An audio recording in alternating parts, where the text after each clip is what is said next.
오늘 우리에게 주시는 하나님의 말씀은 사사기 11장 29절로 40절까지 말씀입니다.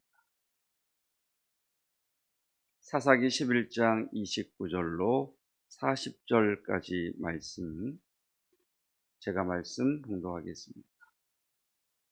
이에 여호와의 영이 입다에게 임하시니 입다가 길르앗과 므낫세를 지나서 길르앗의 미스베에 이르고 길르앗의 미스베에서부터 암몬 자손에게로 나아갈 때에 그가 여호와께 소원하여 이르되 주께서 과연 암몬 자손을 내 손에 넘겨주시면 내가 암몬 자손에게서 평안히 돌아올 때에 누구든지 내 집 문에서 나와서 나를 영접하는 그는 여호와께 돌릴 것이니 내가 그를 번제물로 드리겠나이다 하니라. 이에 입다가 암몬 자손에게 이르러 그들과 싸우더니 여호와께서 그들을 그의 손에 넘겨 주시매 이스라엘로부터 민릿에 이르기까지 20성읍을 치고 또 아벨그라밈까지 매우 크게 무찌르니 이에 암몬 자손이 이스라엘 자손 앞에 항복하였더라. 입다가 미스바에 있는 자기 집에 이를 때에 보라, 그의 딸이 소고를 잡고 춤추며 나와서 영접하니 이는 그의 무남 동료라. 입다가 이를 보고 자기 옷을 찢으며 이르되 어찌할꼬 내 딸이여, 너는 나를 참담하게 하는 자요 너는 나를 괴롭게 하는 자 중에 하나로다. 내가 여호와를 향하여 입을 열었으니 능히 돌이키지 못하리로다 하니 딸이 그에게 이르되 나의 아버지여, 아버지께서 여호와를 향하여 입을 여셨으니 아버지의 입에서 낸 말씀대로 내게 행하소서. 이는 여호와께서 아버지를 위하여 아버지의 대적 암몬 자손에게 원수를 갚으셨음이니이다 하니라. 또 그의 아버지에게 이르되 이 일만 내게 허락하사 나를 2달만 버려두소서. 내가 내 여자친구들과 산에 가서 나의 처녀로 죽음을 인하여 애곡하겠나이다 하니 그가 이르되 가라 하고 2달을 기한하고 그를 보내니 그가 그 여자친구들과 가서 산 위에서 처녀로 죽음을 인하여 애곡하고 2달 만에 그의 아버지에게로 돌아온지라 그는 자기가 소원한 대로 딸에게 행하니 딸이 남자를 알지 못하였더라. 이것이 이스라엘의 관습이 되어 이스라엘의 딸들이 해마다 가서 길르앗 사람 입다의 딸을 위하여 나흘씩 애곡하더라. 아멘. 본문의 말씀은 우리가 잘 알고 있으면서 동시에 조금은 씁쓸한 마음이 드는 그런 내용입니다. 어떻게 사사인 입다가 자기 딸을 하나님 앞에 인신제사로 드릴 수 있는가라고 하는 그런 씁쓸함을 남겨주는 본문으로 우리는 기억하고 있습니다. 그런데 저는 그렇게 해석을 하지 않습니다. 첫째는 29절입니다. 29절 말씀에 이에 여호와의 영이 입다에게 임하시니 여호와의 영에 표시를 해보십시오. 여호와의 영이 입다에게 임하시니, 하나님의 영이 임하여 입다가 하나님께 서원합니다. 하나님의 영이 임하였는데 하나님이 싫어하시는 인신제사, 주변 나라, 특별히 암몬 나라의 신들에게 드리는 인신제사를 드리겠다고 소원할 수 있겠는가? 저는 그럴 수 없다고 봅니다. 첫 번째, 하나님의 영이 임한 서원이라는 거지요.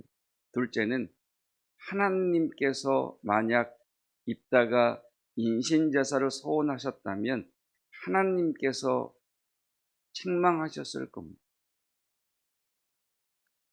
그 2가지 이유로 저는 본문의 말씀을 인신제사로 해석하지 않습니다. 자, 30절입니다. 30절 소원을 하지요. 31절. 자, 내가 암몬 자손에게 평안이 돌아올 때에 누구든지의 표시를 하시고, 돼지꼬리 있지요. 이렇게 위로 한번 싹 감아 올리는 거겠죠. 예. 왜냐하면은 원 히브리 성경에는 누구든지라고 하는 이 단어가 없습니다. 그래서 누구든지의 표시를 하시고 돼지꼬리 이렇게 샥 날려주시면 되겠습니다. 내 집 문에서 나와서 나를 영접하는 그는 여호와께 돌릴 것이니, 자, 내가 그를 동그라미 하시고, 내가 그를도 돼지꼬리 표시. 예, 히브리어 성경에는 이 단어도 없습니다. 내가 그를이라고 하는 단어도 없습니다. 자, 이 단어를 빼고 읽으면 이렇게 되겠지요. 내가 암몬 자손에게서 평안이 돌아올 때에 내 집 문에서 나와서 나를 영접하는 그는 여호와께 돌릴 것이니 번제물로 드리겠나이다. 이렇게 읽을 수 있겠죠. 누구든지 슝 날리고 내가 그를 슝 빼버리면, 그래서 어떤 학자들은 이 본문을 이렇게 해석을 합니다. 서원, 자, 내가 암몬 자손에게서 평안이 돌아올 때에 내 집 문에서 나와서 나를 영접하는 이가 사람이면 그는 여호와께 돌릴 것이요. 여호와께 돌린다는 이야기는 하나님께 드린다는 이야기잖아요. 하나님을 수종드는 자로, 하나님께 헌신하는 자로 내가 그를 드리겠습니다. 옛날 우리 어른들이, 요즘은 많이 없어진 것 같습니다만, 옛날 우리 부모님들이 하나님, 우리 아들 가운데, 우리 자식 가운데 하나님 주의 종으로 내가 드리겠습니다라고 헌신한 것처럼, 나를 맞이하는 이가 사람이면 그는 여호와께 돌릴 것이요, 만약 짐승이면 그는 번제물로 여호와께 돌리겠나이다. 이렇게 31절을 해석하시면 됩니다. 그러니까 지금 이 말을 이어서 할 수도 있겠지만 별도의 것으로 이렇게 해석을 할 수도 있습니다.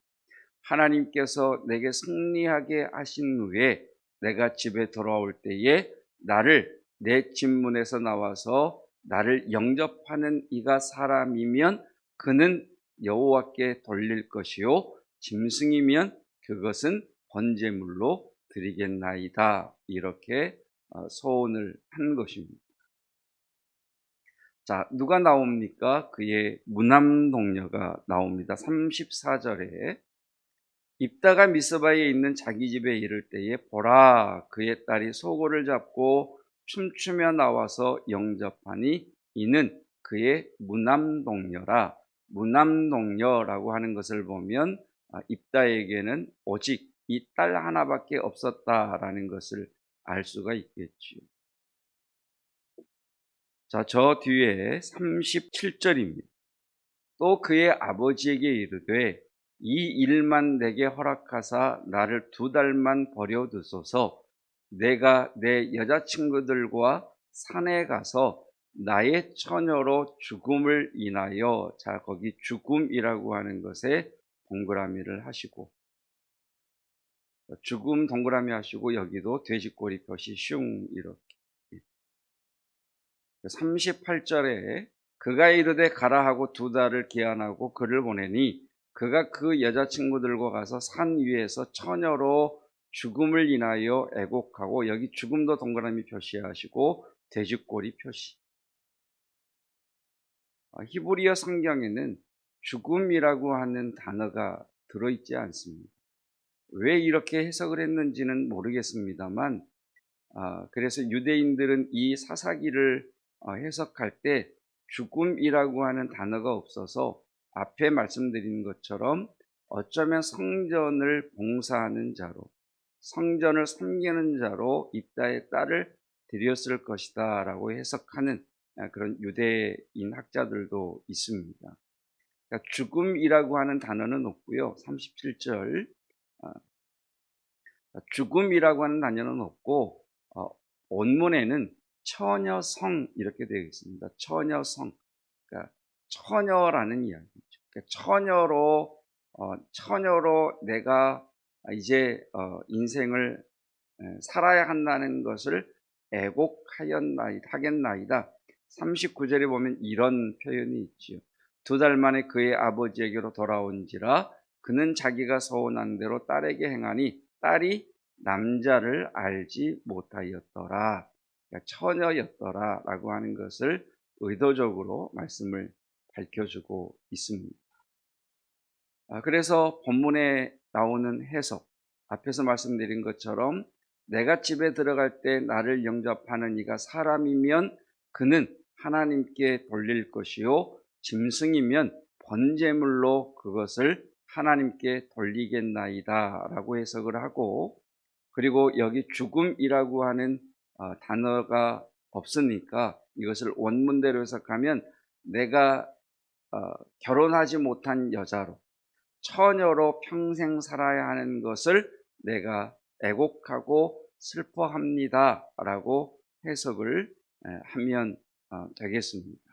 자, 고린도전서 7장 34절에서는 사도 바울이 결혼하지 않는 것에 대하여 쭉 이야기를 하다가 이것은 명령이 아니라 라고 하면서 이렇게 결론을 맺고 있습니다. 마음이 갈라지며 시집가지 않은 자와 처녀는 주의 일을 염려하여 몸과 영을 다 거룩하게 하려 하되 시집간 자는 세상 일을 염려하여 어찌하여야 남편을 기쁘게 할까 하느니라. 그러니까 사사시대에 입다시대의 이스라엘의 모든 사람들은 자기 배를 불리기 위해서 이신 저신 모든 주변 나라의 신들을 다 섬겼습니다. 그때에 하나님의 영이 임한 입다는 하나님 앞에 소원하기를 하나님을 알지 못하고 하나님을 위하여 살지 않고 하나님을 기쁘시게 하지 않는 이 시대에 마치 한나가 내게 아들을 주시면 그 아들을 여호와께 돌리겠나이다 라고 고백한 것처럼, 하나님, 내 집에서 나를 처음 맞이하는 이가 사람이면 그는 오직 평생 여호와만 기쁘시게 하는 자로 여호와께 돌릴 것이며, 만일 짐승이라면 내가 여호와의 행하심을 드러내기 위하여 번제물로 그것을 드리겠나이다 소원하였고, 입다는 자기의 무남동자가 나온 것을 보면서 내 딸이, 하나밖에 없는 내 딸이 결혼도 하지 못하고 평생 처녀로 살아야 하는 것에 대하여 애통해하는 것을 보고 입다의 딸은 아버지께서 하나님 앞에 입을 열어 서원한 것이라면 마땅히 지키셔야 되지 않겠습니까? 라고 믿음이 없는 그 시대에 믿음을 보여주는 여인, 비록 자신이 처녀로 인하여 남자를 알지 못하고 처녀로 인하여 평생을 살아야 하는 것에 대하여 2달 동안 친구들과 함께 애통하였지만 아버지가 한 소원을 그대로 이어받아 하나님을 온전히 기쁘시게 한 자로 살아간 자다라고 하는 것을 우리에게 말씀하고 계십니다. 오늘 우리는 이 말씀을 기억하면서 오늘 하루 우리를 위해 이렇게 적용했으면 좋겠습니다. 어떻게 하면 하나님을 기쁘시게 할 수 있을까? 오늘 하루 내 삶의 필요, 내가 원하는 소원, 하나님의 은혜, 하나님의 은총, 여러분, 그것이 여호와께로부터 저와 여러분에게 응답되기를 축복합니다. 그건 하나님께서 우리에게 주실 것이니까 하나님께 내어 맡기고 오늘 우리는 이렇게 우리들에게 적용했으면 좋겠습니다. 나는 오늘 어떻게 하나님을 기쁘시게 할 수 있을까? 어떻게 하나님을 기쁘게 해드릴까? 선물이라고 하는 것을 받아보면 행복하죠. 행복한 이유는 선물에 좋고 뭐 나쁜 건 없죠, 그렇죠? 어떻든 선물은 그 사람이 나를 생각하면서부터 준비한 것 아니겠습니까? 무엇을 좋아하실까? 이것을 드리면 기뻐하실까? 이런 여러 가지 그 사람을 오로지 생각하면서 준비한 게 선물 아니겠습니까? 그 선물이 무엇이든지 간에 그 선물 뒤에는 나를 생각하고 나를 기쁘게 해 주겠다고 하는 그 마음으로 준비를 하는 것이죠. 마찬가지로 오늘 하루를 살아가시면서 나는 어떻게 하나님을 기쁘시게 해 드릴 수 있을까? 묵상하시고 하나님을 기쁘시게 해 드리는, 우리가 평생을 그렇게 헌신한 자로 살 수는 없지만 오늘 하루만이라도 하나님을 기쁘시게 하는 자로 살아가시기를 주님의 이름으로 축복합니다. 기도하겠습니다. 무엇을 먹을까? 무엇을 마실까? 어떻게 하면 내 이름을 낼 수 있을까? 내가 원하는 것을 얻을 수 있을까? 오로지 나 자신에게 모든 관심이 집중되어 있는 이때에 하나님, 우리의 마음을 주장하여 주셔서 어떻게 하면 하나님을 기쁘시게 해드릴까? 이것이 오늘 우리의 고민이 되게 하시고 우리의 기도의 제목이 되게 하시고 나의 소원이 되게 하여 주시기를 원합니다. 하나님, 어떻게 하면 하나님을 기쁘시게 해드릴 수 있겠습니까? 하나님께 묻고 기도할 때 응답하여 주옵시고 선한 길로 인도하여 주셔서 하나님을 기쁘시게 하는 자로 오늘 하루를 살아내게 하여 주시옵소서. 내게 허락하신 이 일에 내가 충성하는 까닭은 하나님을 기쁘시게 드리기 위함이며, 하나님, 내게 있는 삶의 문제가 주의 은혜로 인하여 응답되기를 소망하는 것은 그것으로 인하여 하나님을 기쁘시게 드리기 위함이며, 하나님, 우리의 육체의 약함이 하나님의 은혜와 예수의 보혈과 성령의 그름으로 회복되기를 원하는 까닭은 이를 통해 하나님을 기쁘시게 드리기 위함입니다. 하나님, 오늘 하루를 살면서 어떻게 하면 하나님을 기쁘시게 해드릴까 구할 때 지혜 주시고 우리를 통하여 영광받아 주시옵소서. 계속해서 백신 접종을 하는 성도들, 또 백신 접종을 마친 성도들, 하나님 부작용이나 하나님 다른 어려움 생기지 아니하도록 붙들어 주시고 하나님 모든 바이러스로부터 지키시고 붙들어 주시기를 원합니다. 우리 다음 세대 젊은 세대들 또 우리 수험생들에게 진로의 문을 여시며 만남의 복이 있게 하여 주옵시고 무엇보다도 그들의 마음이 역경 때문에 도리어 높이 성장할 수 있는 회복 탄력성의 사람들 될 수 있도록 은혜 베풀어 주시옵소서. 우리 어르신들 영육간에 강건케 하옵소서. 예수 그리스도의 은혜와 하나님의 사랑하심과 성령 하나님의 충만, 성령의 기름 부으심의 놀라운 은혜가 어떻게 해야 하나님을 기쁘시게 드릴 수 있을까를 기도하며 고민하며 생각하며 오늘 하루를 살아가기를 원하는 성도들 위해 영원토록 함께 하시기를 축원하옵나이다. 아멘.